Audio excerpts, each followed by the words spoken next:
full stop. You would need to evidence that.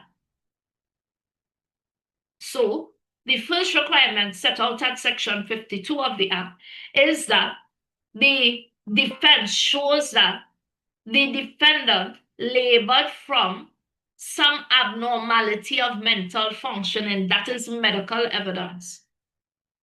Secondly, they would need to show that that abnormality of mental functioning affected the defendant's ability to engage in rational thinking, i.e., to form a rational judgment, to understand the nature of his conduct.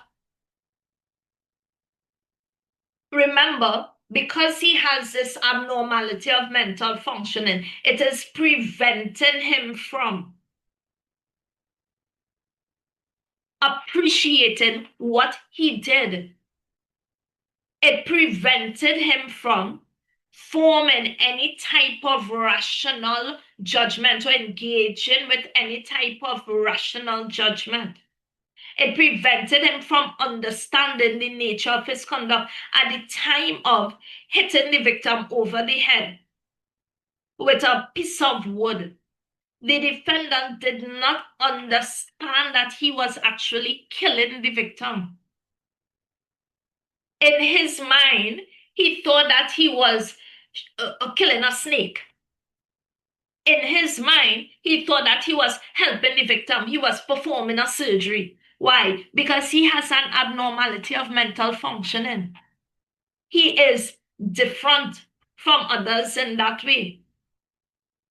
Also, the defense would be required to show that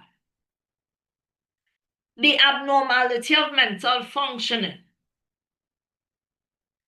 acts as an explanation for the defendant's omissions or acts, i.e., the abnormality of mental functioning that the defendant labors from acts as an explanation for the omissions and acts of the defendant.